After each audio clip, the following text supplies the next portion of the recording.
3E études et formations vous présente la minute des représentants du personnel de la fonction publique. Bonjour, je suis Virginie, formatrice sur le secteur de la fonction publique chez 3E études et formations. On se retrouve une nouvelle fois pour répondre à la question d'un représentant du personnel de la fonction publique territoriale. Bonjour Virginie, moi c'est Aïcha, agent d'entretien à la mairie. Voici ma question. Dans la fonction publique territoriale, est-ce qu'on a le droit d'exercer son droit de retrait ? Bonjour Aïcha, oui vous avez le droit.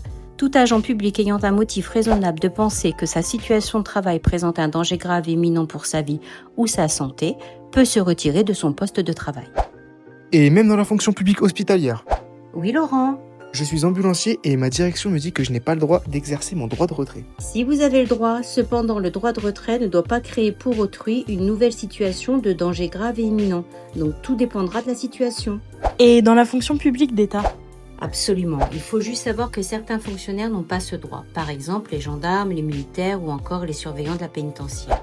Pour ces métiers-là, exercer le droit de retrait mettrait en péril la mission de service public elle-même. Et concrètement, comment on fait ? C'est simple.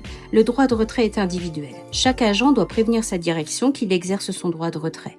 La direction a alors deux choix. Soit elle propose à l'agent de travailler sur un autre poste adapté à son grade, soit elle l'autorise à rentrer chez lui. À savoir que l'administration n'a pas le droit de refuser un droit de retrait. Elle doit agir vite pour supprimer le danger. Merci à vous, à bientôt. Pour en savoir plus, je vous invite à scanner le QR code ci-après. À bientôt!